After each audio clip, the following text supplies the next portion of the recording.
Polling centre के gate से polling booth तक जो रहनुमाई कर रहा था शिवसेना शिंदे का कारपोरेटर मालेगांव शहर का नीलेश, इसने एमआईएम के सब कारपोरेटर को वहाँ ले गया और वोटिंग करवाया।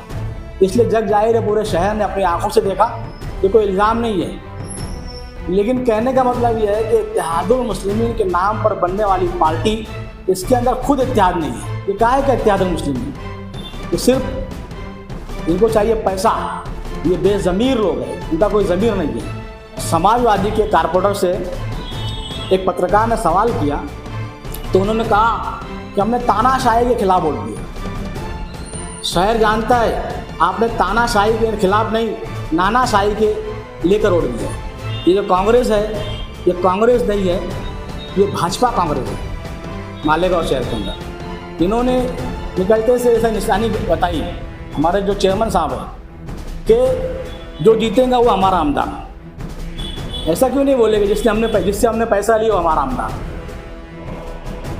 राजनीति, आंदोलन, किसान, करप्शन, गरीबी, इन सभी मुद्दों पर आवाज उठाएगा अब तक न्यूज इंडिया। सत्ता के आगे जब भी सवाल कमजोर पड़ने लग जाए तो सवाल उठाने पड़ते हैं।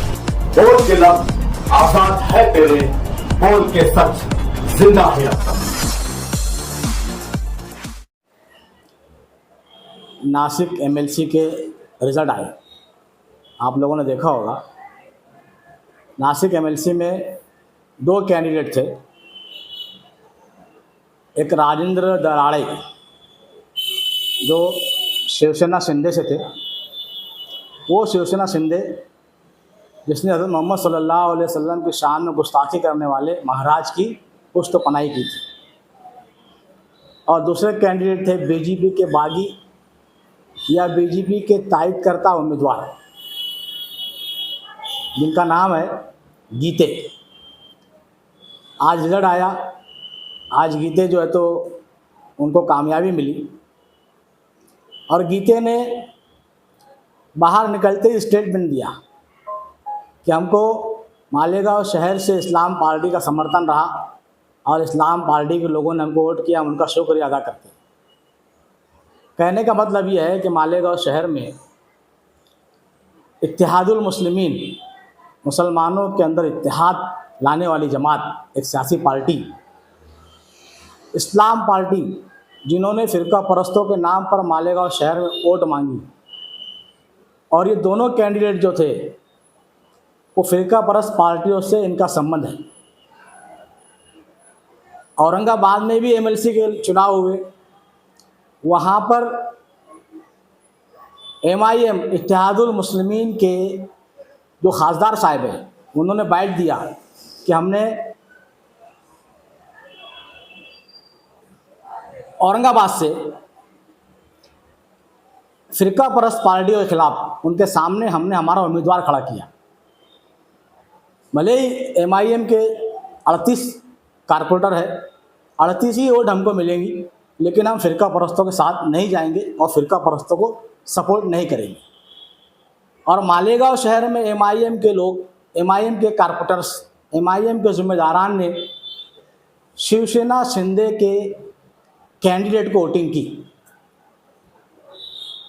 ये मैं इसलिए कह रहा हूँ कि जब इलेक्शन वोटिंग हो रही थी तो पोलिंग सेंटर के ऊपर, पोलिंग सेंटर के गेट से पोलिंग बूथ तक जो रहनुमाई कर रहा था शिवसेना शिंदे का कारपोरेटर मालेगांव शहर का नीलेश, इसने एमआईएम के सब कारपोरेटर को वहाँ ले गया और वोटिंग करवाया।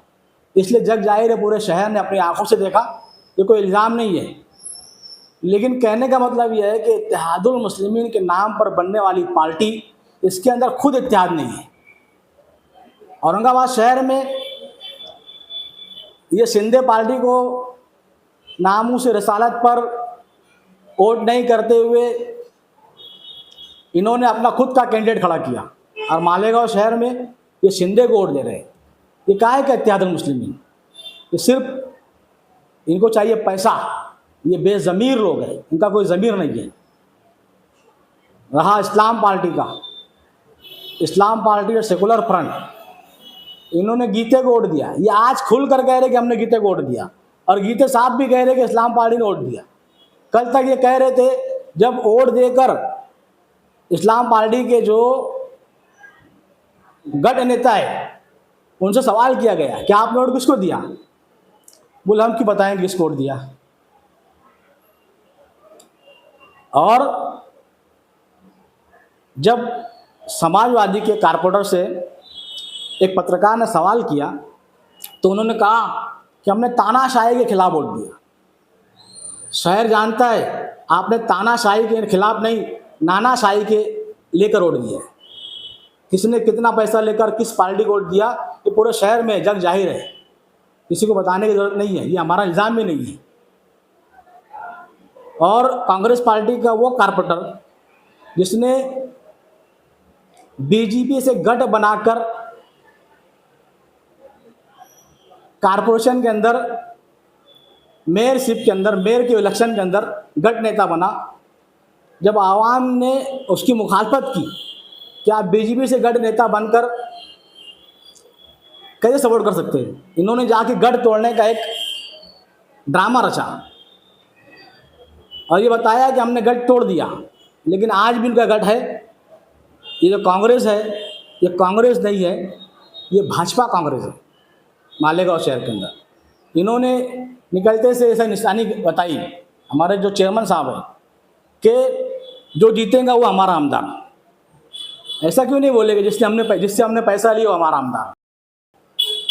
तो हमको आवाम के सामने ये लाना है कि मज़हब के नाम पे बनने वाली ये दो पार्टियाँ, इत्तेहादुल मुस्लिमीन और इस्लाम और सेकुलर फ्रंट, ये कोई भी मजहबी पार्टी नहीं है और इनको मुसलमानों के मसाइल से कोई लेना देना नहीं है।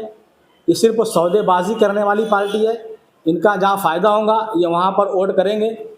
इन्होंने आपके सामने है कि जीतने वाला उम्मीदवार जो जीते वो ऐलान कर रहा है, कह रहा है कि मैंने हमको इस्लाम पार्टी ने सपोर्ट किया। तो कहना ये है कि इस्लाम पार्टी के जो लीडरान है, जो इन्होंने फ़िरका परस्ती के ख़िलाफ़ मालेगांव शहर में वोट मांगी, मुसलमानों को ये कहा कि हम मेयर बनाएंगे लेकिन बीजेपी और शिवसेना का सपोर्ट लेकर नहीं बनाएंगे, और नहीं बनाया उन्होंने क्योंकि इनके ऊपर दबाव था शहर की आवाम का। लेकिन आज ये इनके फ़ायदे के लिए वापस वही हरकत कर रहे हैं। इन्होंने शिवसेना और बीजेपी के उम्मीदवारों को वोटिंग किया, दोनों पार्टी ने, और इस्लाम पार्टी के सपोर्टर जीते चुन कर आए। ये आवाम के सामने हमको लाना था और ये बताना था कि ये वो लोग हैं, ये वो सियासी मुनाफिकीन हैं। मुहर्रम का महीना चल रहा है। हज़रत इमाम हुसैन जब करबला में थे और जब नमाज़ पढ़ाते थे तो यजीद के लश्कर से भी मुसलमान आकर नमाज़ पढ़ते थे इनकी इमामत में, और जब जंग होती थी तो ये वापस मुशरिकीन की तरफ चले जाते थे। तो हमारे ये शहर के जो सियासी मुनाफिकीन हैं, मैं एक इल्ज़ाम लगा रहा हूँ उनके ऊपर। ये इल्ज़ाम इसलिए लगा रहा हूँ कि इन्होंने शिवसेना और बीजेपी के कैंडिडेट को वोट दिया। अगर ये चाहते तो ये 64 के 64 कारपोरेटर पोलिंग सेंटर के बाहर खड़े रहकर ऐलान करते कि हम लोग सेकुलर उम्मीदवार ना होने की वजह से हम लोग वोटिंग नहीं करेंगे। लेकिन इन्होंने वोट किया और ये बताया कि लोकतंत्र में वोट देने का हमको राइट है, हमने लोकतंत्र का इस्तेमाल किया।